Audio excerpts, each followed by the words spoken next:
So the Society for Women in Marine Science.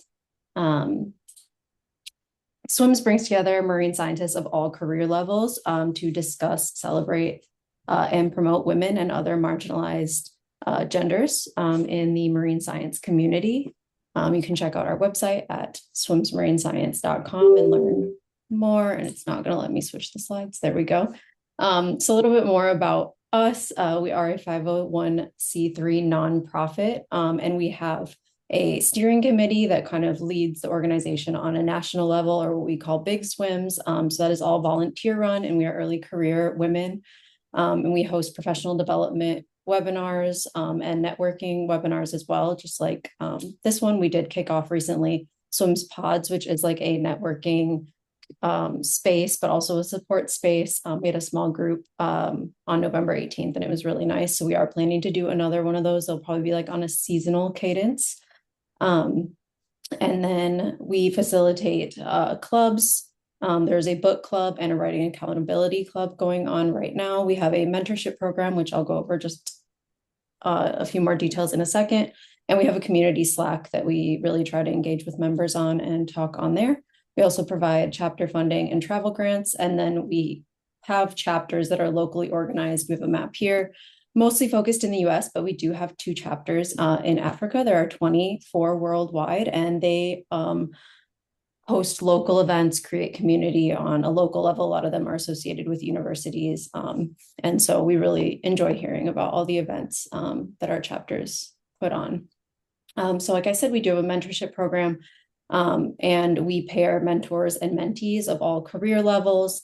And it's just another way that we can foster relationships and support personal and professional growth. So if you want to find out more information on that, this is open to SWMS members. You need to meet at least once a month in your match. And we provide some resources to get started, and we take care of facilitating all that. So there's more information on our website. Last thing, Ocean Sciences is coming up in February, and SWMS will be hosting a town hall. So we're going to have a discussion around representation, and hopefully hear from some of our chapters and members, and also, gather feedback on what the community wants to see from us, so that we can improve and provide what people are looking for.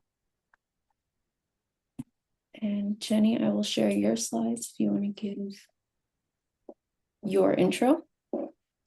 Thanks very much. I'm Jenny Ramarui, the Executive Director of the Oceanography Society. And as you can see from the screen, we're also a nonprofit organization that's been in existence since 1988. And we try to represent and support the broad spectrum of oceanographers across the world. And part of our mission to do that is to co-convene conferences such as the Ocean Sciences meeting that Brianna just mentioned. And I think that's on the next slide. And we convene that together with the American Geophysical Union and ASLO. And we also co-convened the Ocean Optics Conference, and that'll be next year in Belgium. And then if you want to go to the next slide, Brianna, one of the main projects we have is publishing Oceanography magazine.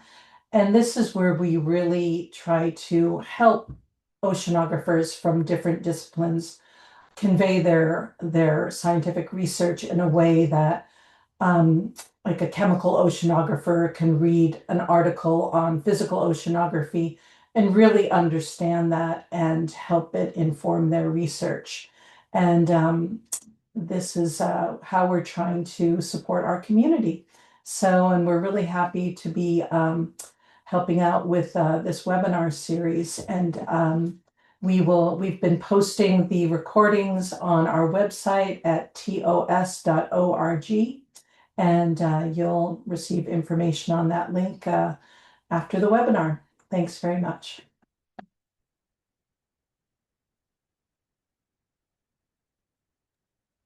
Thank you, Jenny. And Sarah, did you want to do an introduction for MPOWIR?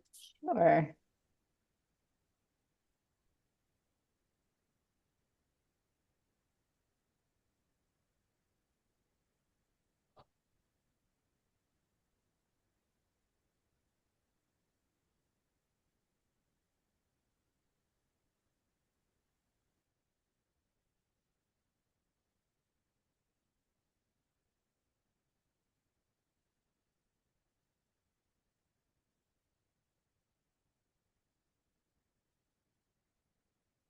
I'm Sarah Clem, and I am the program coordinator for MPOWIR.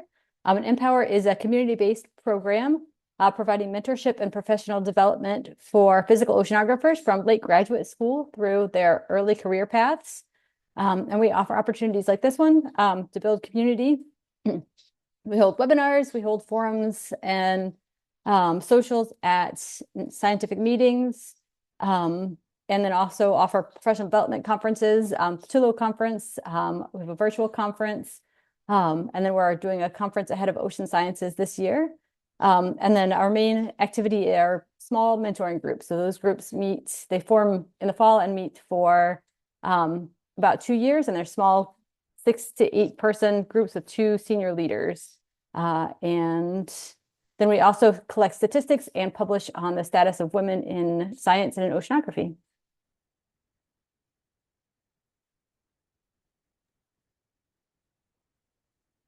Thank you, Sarah. So just looking at how many, 24 people here. Thank you, guys. I'm going to now introduce our panelists. So as most of you know that are here, the name of the webinar is we're going to be talking about careers in scientific communication. So I think this is a great way to kind of end off. We've had a series about publishing and writing, and it's been really great. And now I think bringing this in to close it is awesome. So we have 3 panelists with us today, and I'm super excited for this one. I myself am like kind of starting to dive into this world a little bit. So I'm personally really excited to hear from you guys. So we have Alexandra Witze. Sorry if I mispronounce anyone's names. And Alex is a freelance journalist specializing in Earth, planetary, and astronomical sciences with a smattering of science policy, especially these days. She's a correspondent for Nature magazine, and her stories have appeared in other outlets, including Knowable, Science News, and Air and Space. With her husband, Jeff, she is the author of Island on Fire, a book about the extraordinary 18th century eruption of the Icelandic volcano Laki. She has a bachelor's degree in Earth, Atmospheric, and Planetary Sciences from MIT, and a graduate certificate in Science Communication from the University of California, Santa Cruz. So thanks, Alex, for being here. We also have Virginia Schutte. Virginia is an award-winning storyteller who chases new ways to build community using science and digital tools. After earning her PhD in ecology in 2014, she transitioned to a career as a science communication practitioner and researcher. She has produced digital campaigns, designed communication strategies, trained scientists to meet communications goals, and studied how higher education can better support scholars. Her outputs span platforms and include a science fashion campaign on Instagram, live-streamed interviews on YouTube, all-day AMAs on Reddit, and a WhatsApp group that got Snoop Dogg to stop in and say hi. This is so fun. And then we have Erin Anthony. Erin is the founder of Steam Power Media, a science communication company focused on digital storytelling. Her clients range from museums like the Space Center Houston to TV shows like CBS Mission Unstoppable to the lunar rover company Astrolab, all of which she helps tell technical stories through writing and video. She previously worked as a journalist at MIT Technology Review and a science communication specialist for the International Space Station. She holds a bachelor's degree in mechanical engineering from the University of Florida. So again, thank you all. Excited to dive into this. And for everyone attending, there is Q&A. You can go ahead and put questions in whenever they come up so you don't forget them.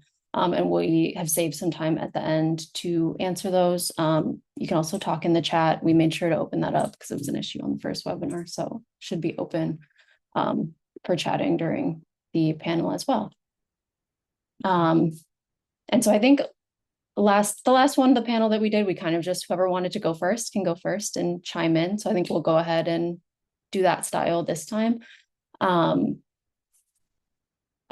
just going to start really easy with some kind of introductory questions of just tell us a little bit about your career path and like how you got into scientific communication. I think your bios kind of touched on that, but love to hear a little bit more personal details on those things.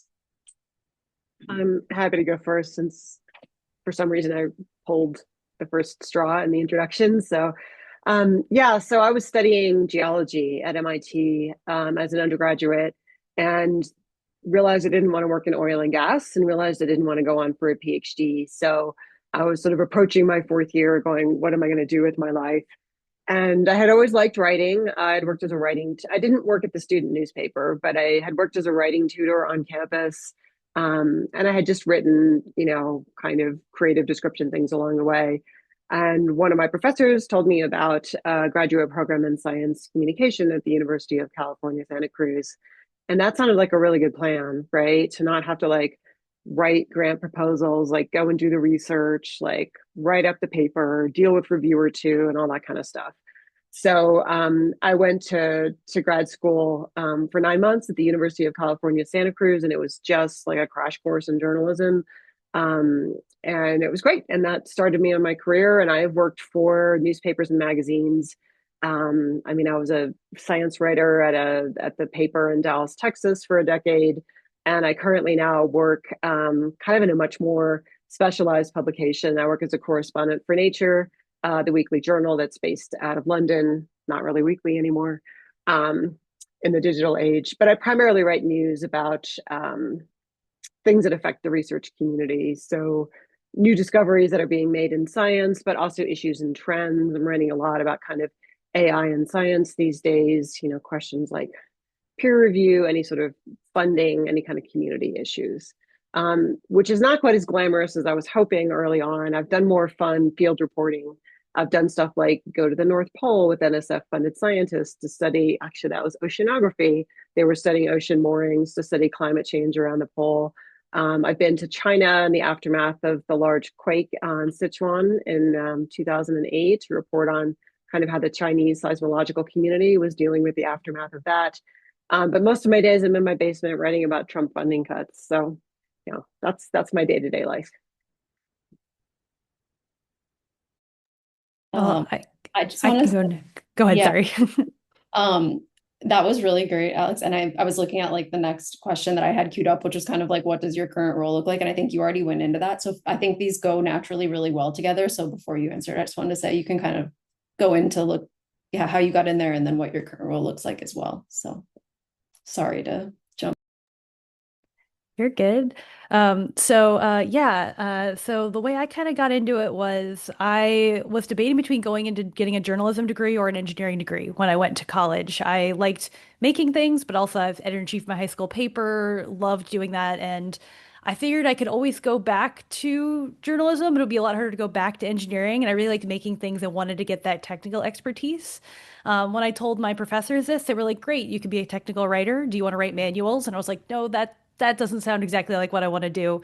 But while I was in college, I started doing a bit of part-time writing kind of as a part-time job because I found there weren't a lot of engineers that wanted to write. So it was kind of a niche that I was able to fill at some engineering education companies, at some local publications, things like that. And I was able to start building my portfolio and pay for a bit of school while I was doing this. But I didn't really realize it could be my full career.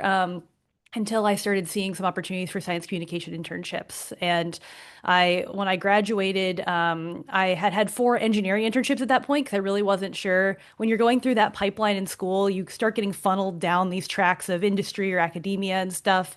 And I kind of like lost that passion a little bit and then realized when I graduated, I was like, okay, I don't think I want to go work full time at some of these other hardcore engineering design shops that I'd been doing. And I was lucky enough to land an internship at The Economist over in London for their science and technology section, which was really my big leap that allowed me to go from having this engineering background, because most everyone there had PhDs in science. I was the weird one that only had a bachelor's going there as an intern, but allowed me to make that leap. And so to where I am now, I kind of went through a pipeline of I was in journalism for a little bit, worked at MIT Technology Review. Then Boston was a little cold for me, so I moved back down south to Houston near Johnson Space Center. Worked there for about 4 years for the space station program.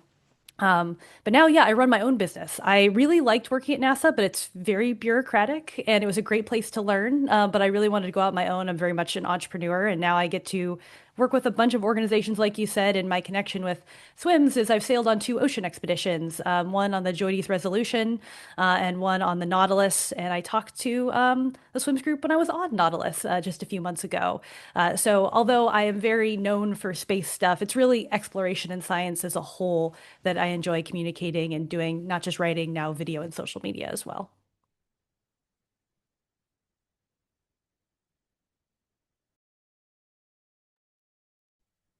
Hey everybody. I read a book by Madeline L'Engle when I was in 3rd grade where the heroine saved sick dolphins by talking them with her mind. And that's when I knew that I wanted to save the world, preferably through marine biology. And then in college, there was no marine biology degree where I went. I went to UNC Chapel Hill. So I just got a general biology degree, but I worked at a wildlife sanctuary and realized that I didn't want to be saving wildlife. I wanted to be solving the problems that sent them to wildlife rescue places. And that meant research. So then I researched whales for a little bit and was like, well, I want a family eventually. This is too offshore. And then I researched fiddler crabs and was like, okay, I can have a family and study the ocean. And I love the tropics. Everything about this is great. And then my senior year, I worked in a coral reef ecology lab at UNC Chapel Hill.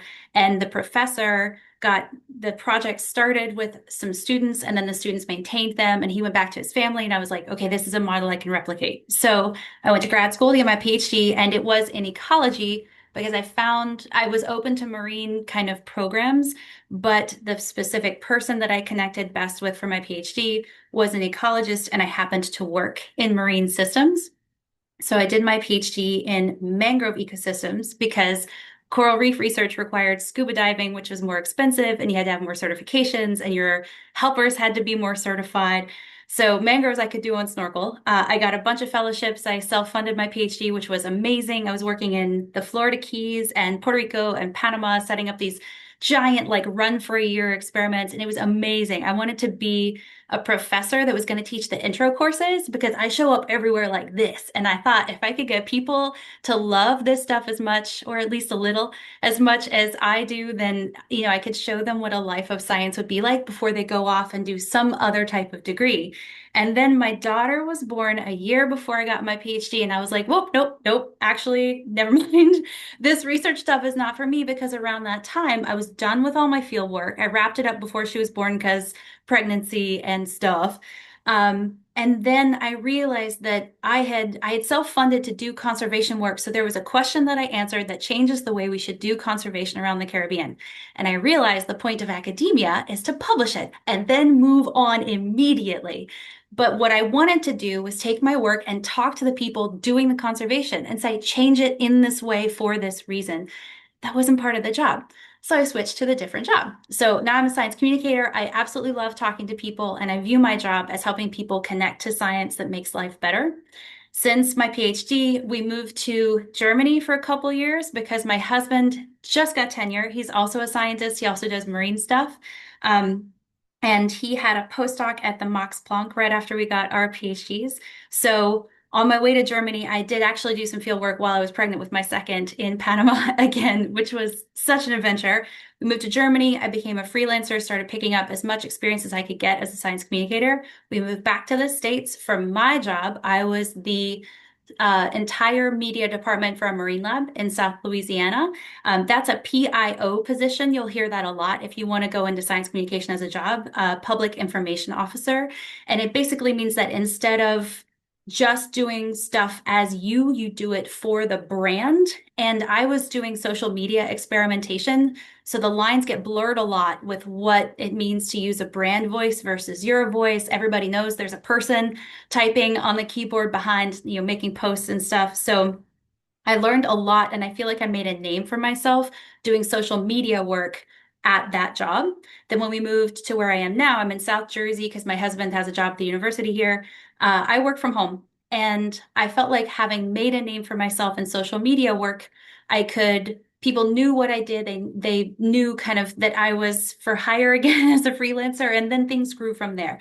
So like Erin, I manage my own business, and being a freelancer, I don't know, I get a lot of questions about it, but basically it means you convince people over and over to give you smaller jobs instead of like once for a giant job. And all that stuff that I listed in my bio is all true, but I'm not doing any of those projects anymore. My current projects, we're talking about our current day-to-day. I'm the CEO of a startup. I'm always pitching a bunch of creative stuff for me, and it's been a fun career phase to move from doing other people's ideas to moving into doing my ideas. But then I also get to choose. I'm not like a desperate freelancer. I have enough work that I don't have to say yes to everything. So I get to work with people I love on projects I love, which means I am taking jobs that I love that are other people's ideas, but the ones I like best, they let me have some creative input. So I just got written into a grant where if I get on this ship, I would get to have creative control over what it is we're producing. I'm the media person for a fossil dig site. I'm basically collecting all the media to make an online kind of a textbook, but it's an online virtual course. What else am I doing? I'm, I don't know, I'm on an editorial committee for a film conference. I do a lot of things. So I will stop there, but I think that finding that thread that connects you thing to thing to thing. So those career decisions that I said I was making at each step so I'd have a life I wanted, I'm still doing that with every project. So what connects me to the research trip I took to when I was on an icebreaker in Antarctica is the same reason I like the fossil work, but they're being done in different ways in different places. So finding that thread that makes you who you are, I think is a powerful thing that any of you can take to why you want to do science communication, why you want to get the next job or this next side project or whatever. You guys, it's really cool just jumping in, hearing about like how diverse everything you guys are working on is. And like, I think that's a really, I also came from academia and I'm now in government, but just like grad school felt like very niche and specific in one thing. And it sounds like from all the things you guys shared already, it's like you guys can learn so much about all these different things that are all connected anyway. So it's amazing. So I think the next question we're going to touch on is jumping into what skills you guys would say are the most important in this role, just in general for communicating science, for people that may want to go into this field, the skills they should start working on. And also if that bleeds into another question, which is kind of skills that are important, but ways, along with skills like how to build your resume. I feel like these answers kind of bleed into one another. So if they do, it's fine. I feel like we should shuffle like the order of responses. Erin, do you want to go next? Sure thing. Sounds good. One you kind of just mentioned a minute ago, which is a love of continuing to learn about a lot of things and an ability to learn quickly, ideally, and an ability to explain that quickly to other people. Because I think sometimes there's a hesitancy among people to feel you can only talk about the very niche thing that you have a PhD in. But I think what makes us a really good science communicator is being able to learn how to learn quickly and how to verify that that information is correct, get the right sources. Who are the people that should be the voice of this? Sometimes it's you, sometimes it's someone else. If it's someone else, how do you make them feel comfortable on camera? So being good socially and being able to interact with people who are in science fields is very helpful. Being able to make other scientists feel comfortable on camera or talking with you, and making sure that you can feel like, you're representing them well is very helpful. And in my kind of side of it, the entrepreneur side of thing, being really good at managing your own time, and being okay chasing after new work at the same time while you're working on work. It's kind of like a constant cycle of you have projects at all different stage of completion. Some stuff you're ideating and pitching, other you're executing, other you're chasing down payment on because it's late on an invoice, like all cycles of that, and being able to keep tabs on all of those pieces to keep that wheel going throughout that whole process. And if you're someone who likes that, this is being out on your own, especially after building your own network. I think I'm really glad I worked full time for the time that I did to build my network before jumping out and doing this independently. And then that really, really is helpful for going that entrepreneurial freelance route. Yeah, I might just build on what Erin's saying. I mean, what she says about knowing how to get information quickly, how to assess it, and how to think about where that information is coming from and who should be conveying that information are really key skills, I think, across any type of communication. Specifically from the journalism world where I come from, So independence, critical thinking, media literacy, all these sorts of, being able to assess an onslaught of incoming information, pick out what's important for your readers, and figure out what to do about it in a very, very quick fashion. I mean, it's very typical that, an editor will call or Slack and like, here's this thing coming out. You got to decide, are we going to cover this? Is it worth covering? What would be the implications if we wrote a story about this? So the ability to assess stuff in a very quick manner, and weighing the relevance of knowledge and the relevance of voices and who has information. From the journalistic point of view, it comes down to who do you quote in a story, right? So we don't need to have, the climate change denier in every story that we write about climate change anymore. That's a very old and outdated example from like the 80s that journalism doesn't do anymore. But the skill to be able to assess and balance, right? Who has the information that is needed to talk about this particular thing in science? And how can I call them and extract that information from them are kind of the key skills. I think both answers are fantastic. In terms of how you market yourself and make a career for yourself, I think there are lots of skills that you can learn for every job that if you are a skill learner, you can learn. So if you don't go into a job knowing all the skills you need to know, that's fine. You can learn them. I think then your challenge is to demonstrate that you are a learner. I think this has been sort of said. But I think some of the skills about managing your career, especially if you do the freelance route, it's hard. This is a very disorganized career path, meaning there is no one degree and then here is the next step and the next step. In academia, you have to have like 4 people sign a sheet of paper every time you go from graduate admissions to taking your quals to passing your quals to then you get elevated to like, and you get to be your own decider, which is terrifying and wonderful depending on how you're in the like ups and downs of your life. And so, you need to have a community that will help check you when you're uncertain and hype you on no matter what stage you're in. And you can find people who make it so that you'll never have to learn the hidden skills all by yourself. Career panels like this, I do in office hours.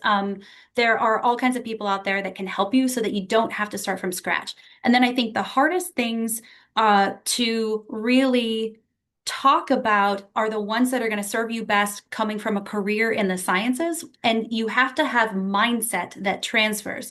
So when people talk about skills for a job, they'll talk about, do you know this program or can you do this thing? But what I find are most helpful at this stage of my career, the later stages, are do you have the mindset like to stand up to people when your moral code feels violated? Like, are you willing to make yourself and others uncomfortable when it is called for?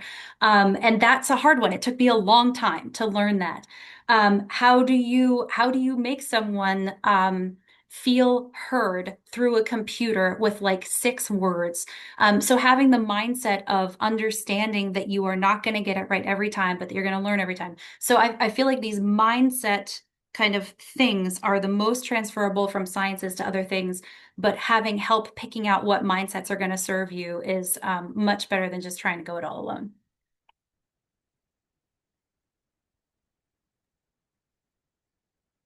Thank you. Just touching on that before we move on to like a slightly different skills question, a specific one, but and I saw a question kind of related to this in the chat as well. But like Alex, you had done that graduate kind of 9-month certificate thing. Is there like value if someone's early on, taking online courses and this kind of stuff, doing some type of certificate, like things that could go on a resume that someone could do like early on, maybe while they're in their full-time job kind of, is there any input any of you guys have on that? Yeah, I can weigh in on that. So the number one place I want to recommend people go to is theopennotebook.com. That's theopennotebook.com.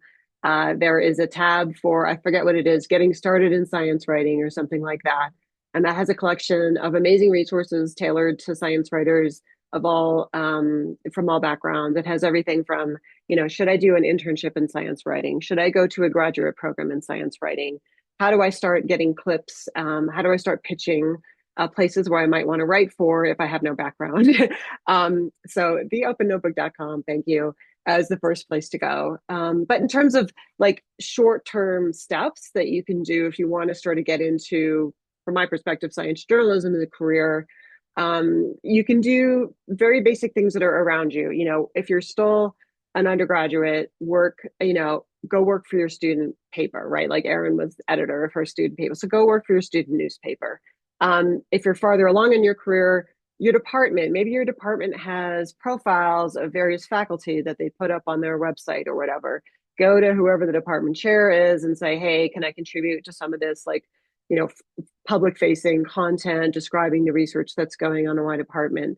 Work with your scientific society, the Oceanographic Society or elsewhere. Pitch Oceanography magazine, right? Maybe they don't want pitches, but that's a place. So look places that are close to you. Okay, 2 thumbs up. Pitch Oceanography magazine with your ideas. There are other more formal ways to get training, such as these graduate programs like the one I went to. AAAS has a mass media fellowship that will take people who are in PhD programs and drop them into a news outlet for a summer. That is the way a lot of people get into it as well too. But again, all these are rounded up at theopennotebook.com. Yeah, and I'll just emphasize finding the niche that you feel like you're really good at writing. There's a lot of like very specific publications out there. And for me, it was like writing for engineering.com or engineering education companies and stuff. Like find the place that's like pretty smaller and a good place to be able to pitch and to be able to build your portfolio. That was what I did to be able to help out. And on the social media side of things, don't be afraid to start sharing. Share what you're learning as you're learning it, practice kind of like sharing publicly the stuff that you're doing, because social media is extremely accessible and it's a great way to just start practicing, whether it's putting yourself on camera or writing captions for things. Sometimes sharing while you are learning is one of the most exciting things for people to be able to follow along with. There are lots of places where you can borrow other people's audiences too. So everything about writing and social media, you can do for anything that you like. Like if you feel like there's a group of Spanish speakers in your community who need medical help, you could start a club that talks about how to fill out forms like Sunday after church. I don't know. I made that up, but you can make things up too. And I think that's the weird and beautiful and awful thing is anything is available to you. So doing some of that mindset work about like finding your goals, finding what you want to develop expertise on, who you want to connect with, you can propose anything. And that suggestions that I just made, I did something like that in high school, and I was working with somebody who spoke Spanish. So like we tagged onto a church because that's where people naturally gathered, and then they would stay. And so in the same way that if you write for one of the Bytes platform, Ocean Bytes, Psychom Bytes, one of those, like you don't have to start your own thing. You can work with someone else and kind of have access to their audience that already exists. You can do that in a lot of creative, non-conventional, non-existent right now ways. So think about what you want, think about what your goals are. If you don't know how to do that, ask for help from us today or from somebody else some other time. Thank you. One more on skills, and I'm really interested to hear about this. So, what advice or like how are you able to balance conveying the science while also making it a story, like the storytelling with the science? I feel like when I've started diving into writing a little bit and even just like public facing with the government work and things, it's really challenging sometimes coming from the science background, like doing that. So very curious to hear your guys' perspectives. I'll go first on this one since I haven't yet. I honestly tell the story before I even worry about the science, but I do a lot of non-traditional social media stuff. So it's not like I have a written piece and I have to have the entire arc that includes story and science. My projects are often multi-day, multi-week campaigns. So that WhatsApp group, when I was on the icebreaker in Antarctica, I posted daily from when we were in hotels in New Zealand until we got off the ship in Australia. And I wanted people to care because I figured anybody who cared enough to be on the WhatsApp group had the internet power that they could look up stuff for themselves, like facts about worms. And it totally worked. When I was analyzing what I did, I hardly ever talked about the science. Maybe like 10% or less of what we were doing was here's a fact, like here's the exact research. Most of it was how you live on the ship and how you do work in Antarctica with pictures of machines and stuff like that. But the comments I got from people was, I have never cared more about worms. I'm always talking to my friends about worms because I was with the group studying nematodes. And so people were picking up the enthusiasm. They were finding their own stuff. They were sending me pictures of like, look what I looked up because of, whatever it was. And so at least for a lot of the long drawn out social media stuff, I care about the story and the caring and the like parasocial buddiness with somebody way more than I care about how many facts they're ingesting in any particular contact. Yeah, and I've bridged from short form social media to some more like long form articles and stuff. And in general, even like a 60-second social media video should have an arc to it, and like sometimes it's telling a human story, which human stories often power a lot of this in that human relation. Other times it's you have your first hook and then you kind of go on a little journey that starts with introduction of topic, the questions that intrigue people to want to continue along, and the kind of the resolution. And I say, even if you look at some of these creators who make 60 to 90-second TikTok videos, there's often that in there. There's that intrigue that hooks. And I went to a TikTok workshop a couple of months ago, and they said you should have a hook every 10 seconds, which is basically saying you need to keep people coming along for the story and giving them steps that they can follow along, whether it's, again, it's 60 seconds or it's a long form article. Sometimes you're dividing into sections and there's little stories within each of them. But storytelling is 100% at the core of what's going to get someone to care about the science. So I kind of like what you said, if anything, it comes first. Yeah, both these panelists are amazing and just listen to everything they say. But it really just comes is to always thinking about your audience, right? I mean, you might be sitting down to write about the topic that your PhD thesis is on, but it doesn't matter what you know. It matters what your audience needs to know. So you need to think about what that person needs and convey it to them in a way that they can receive it. Everything else just has to be left on the cutting room floor.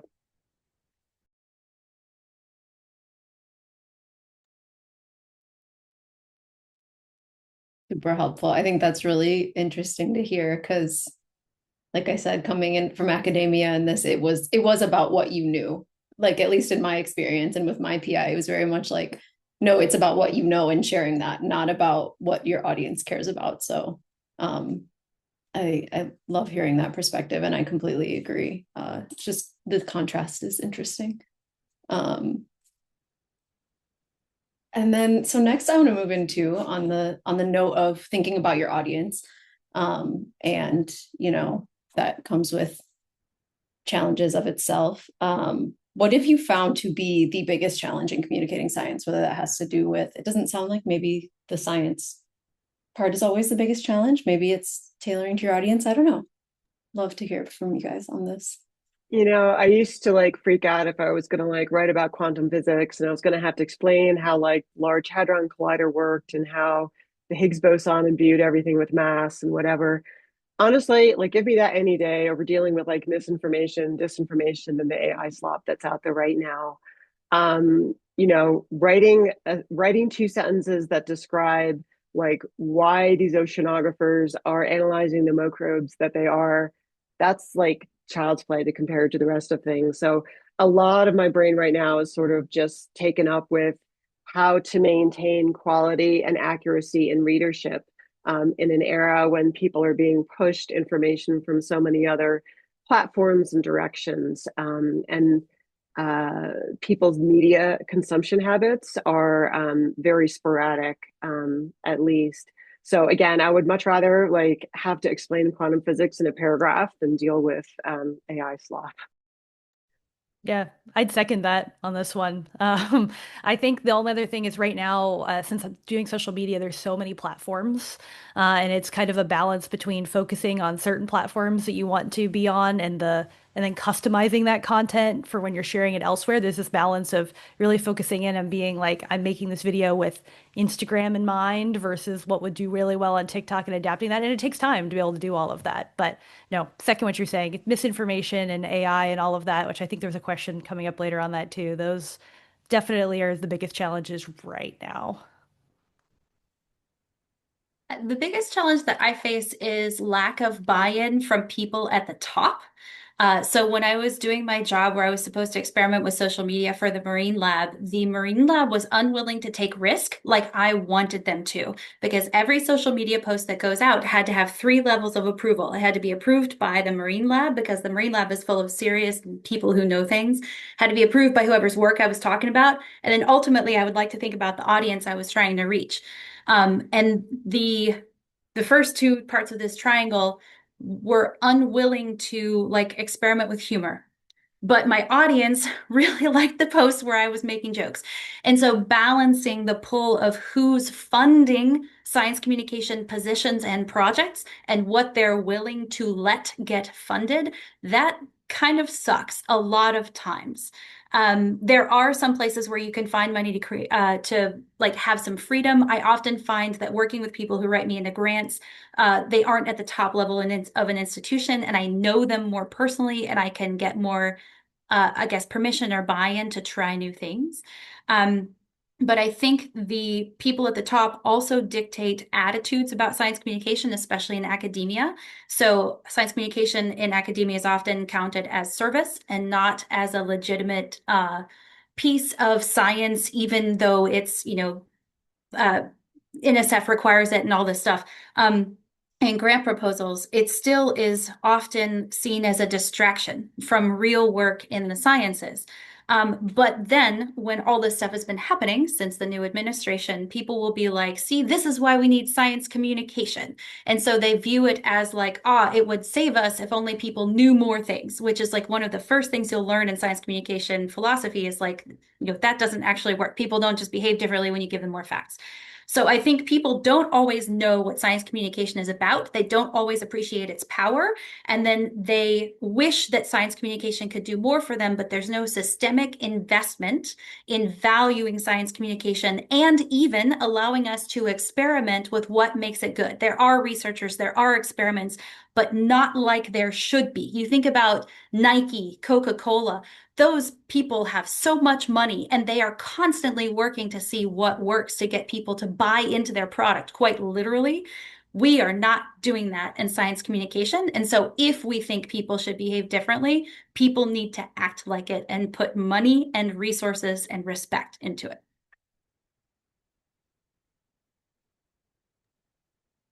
Thank you, guys. I think that the things you touched on goes right into the next question that I wanted to ask, and being aware of time. And since that already came up, I think I want to touch on how has social media and AI changed the field, and maybe go into some of those challenges you guys touched on. So that leads into this perfectly.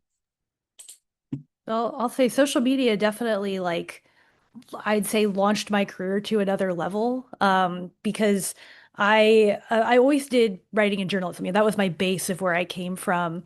And I didn't really do any posting myself as me. I was very much a part of news organizations and a part of the brand. But when you are part of news organizations, they encourage you to post on, Twitter and things like that back in the day. So I started being a little bit more vocal and open about my own brand and things like that at that point. And the way I actually started sharing on social was MIT Tech Review's social media person left, and they needed someone to run their Instagram for a while. And I was like, sure, I'll take that on. And I enjoyed it so much. And I found that this was another medium that I really enjoyed. I did a bunch of more social media at NASA, and I started growing my own personal brand and following. And for me, it was my area to be creative. Talking about that institutional buy-in that you need in sometimes was my place to share the science stories that I was really passionate about. Sometimes, even if I didn't think they would do well on social, it was just like kind of my creative platform to be able to experiment with. So it is a huge part now of what I do. I over in my other side of my room, I have like a studio set up for filming stuff at all times. So like that's a huge part of my work. And social media is kind of just like an asset, and I can't escape it. I can't get back to just writing anymore. This is now an essential piece of what I do. On the AI side of things, I think we're all still kind of figuring it out, to be honest, where this is going to all shake out. And my work, I do not use it except for things like spell check or whatever, the things that AI is a part of all of our tools. It's for me, when I'm getting clients, there's a trust building, knowing that I am not using that and I am providing this asset of science communicator as a human, and that people can know that that's what's they're bringing in, that human expertise that AI can't. Like I said, I think honestly, it's going to continue to evolve over the next 5, 10, whatever years, and we're going to all have to keep continuing to adapt. But I think it goes back to that getting that institutional buy-in of showing that it's worth having the human doing this, and there is some additional level of accuracy and additional level of human creativity that creates that relatable content that people will really jive with, that, ChatGPT isn't necessarily going to pump out.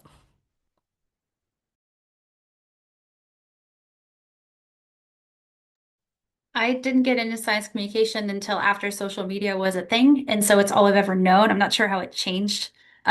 And it's my specialty. Erin has. I also have a ring light and my tripod, and so I don't want to take up too much time on this question. I think I'm kind of yelling a lot as well on the other questions. But I will say AI. So one of the things I'm working on right now is I'm trying to be a mom influencer on TikTok, where it's not science forward, it's just mom content, but it happens I have a PhD. I'm talking a lot about AI right now. I've got like a 30-day content plan centered around AI because people are freaking out about it, like scared and do not want it. And so I think just starting with the assumption that you do not have to use AI and talking realistically about the motives, the motivations, and how it's kind of the psychology of using it and all that kind of stuff. There's all kinds of opportunities there for people who haven't bought in and don't want to. And I think that sometimes goes against some of the I don't want to say older, but it happens to be like people who've been in the field longer are like embracing, like, oh, neat, this new thing. So it feels a lot like when people first started using PowerPoints and they would whoosh in the slides and it's like, I don't know, a shiny new thing maybe. So it feels weird to be someone who's vocally like, no, but that's not always the assumed stance for people who work in media. And just from the longer term perspective and the journalistic perspective, I actually love social media as a reporter. I use Twitter, RIP, a lot to build audience and to build relationships with sources. I mean, I actually developed much more stronger connections with sources who began to trust me on complex and sensitive topics because of the social media presence. I put out the stories I put out and other commentary on stuff that was happening in the news. So I think social media is very helpful for journalists in terms of curating a role as sort of an information curator, right? A reliable source of information about a topic that when they're posting stuff or doing commentary on, that you're getting it straight. So again, similar to a mom influencer on TikTok, I don't think I'm a space influencer on Bluesky or whatever, but putting forward your information in a way that's curated and that people can trust has been a huge thing. I talked about AI negatives earlier. AI does have tools in journalism that a lot of us have played around with. On the reporting side of things like using AI to analyze a lot of complex documents, like if you have 300 legal documents and you want to go through them, it's much easier to put them in pinpoint and see what it spits out than read, all, 8,000 pages or whatever. I have used it in fact checking. Of course, it's one tool among many, but it helps for things like when you're trying to verify this is, the largest environmental protest in US history, because Wikipedia just doesn't have a table on that and you wouldn't trust Wikipedia anyway. Not that you're going to trust a Claude search on that, but it gets you a little bit closer. So I just wanted to say a few positive things about social media and AI as well, too. And I'll say, I remember I followed you back on Twitter in the day too. So thanks for sharing all that. Thank you guys. I was thinking about when you guys were all sharing about, just being present on social media and conveying these stories and putting this information out and like how important that is. In today's climate, I feel like there's so much misinformation. And so I think having people like you guys on there sharing that is critical. And anyone else that wants to get into this field, how you guys emphasized earlier on, that there just needs to maybe be more buy-in and, more people passionate about communicating this to people to get people to care and stop spreading misinformation. And I mean, you can't get them to stop, but you know, hopefully try to combat it, I guess, share the correct stuff and make it compelling enough that people trust it and believe it. So I think that's really, really important. So we do have some questions from people in the chat, and I did answer a few in the chat, but we have a few minutes left to go over a couple of these questions with you guys. So the first one was, how do you go about pitching ideas to organizations for doing science communication for them?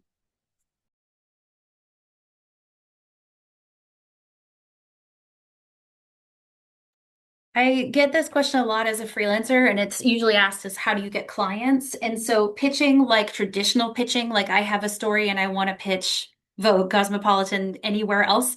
I'm not going to cover that. I want to cover creative pitches. People say it's all about networking, and I feel like people don't really go into what networking means. It's not like you know someone and then you're like, hi, now that I know you, here's a pitch.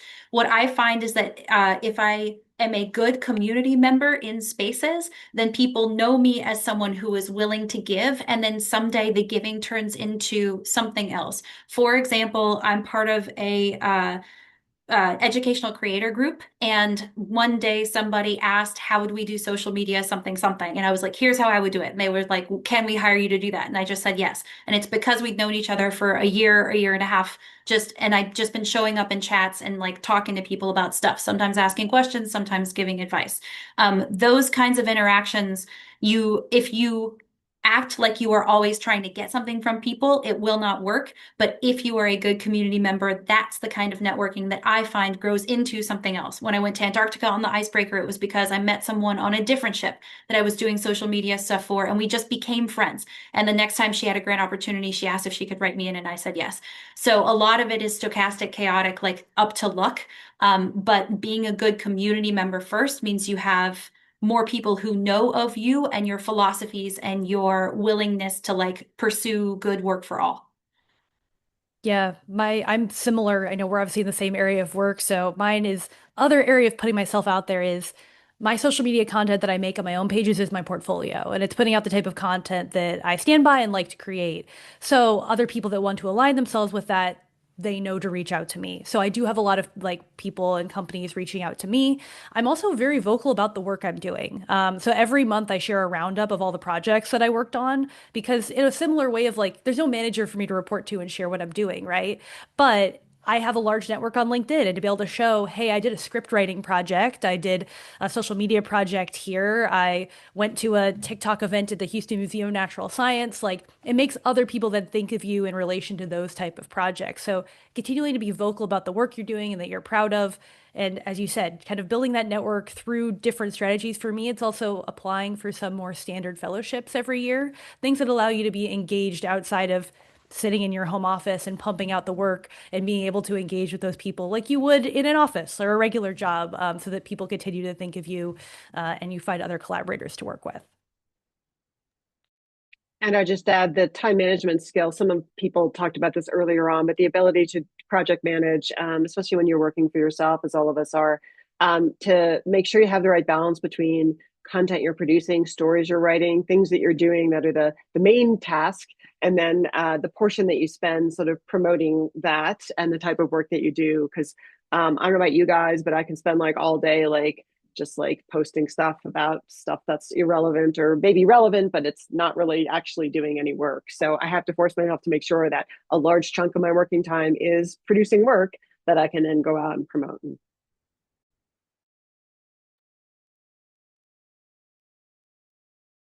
Thank you. The next question was kind of about tools. So there was a couple questions about just general software tools, and then a more specific one about like publication or writing software that you guys have used that you find beneficial. Yeah, I just use Microsoft Word, Google Docs, and Google Sheets for like everything in my life. But I'm really low key, so I'm curious about Erin actually. For writing, only like you mentioned AI tool that I think I use pretty it often is transcription tools, things that'll transcribe interviews as I do them and stuff. I use Otter AI for a lot for that. There's also a couple other tools that will break down long form stuff into short form stuff. Even YouTube on the back end, if you have like a live video, it will tell you like, here's like really great clips to look at. Similar to what you were kind of talking about, summarizing large documents and stuff like that. So a lot of them are built into these platforms at this point. And then for video editing, I largely use DaVinci Resolve. I have a camera that like jives very well with that for editing. So if you need like a Adobe Premiere type software, but you want to start out for free, highly recommend that. I do use CapCut as well, which I can't vouch for that being an amazing software for every reason, but it is amazing for captioning and pumping out a really quick social video on your phone. I'm more or less the same.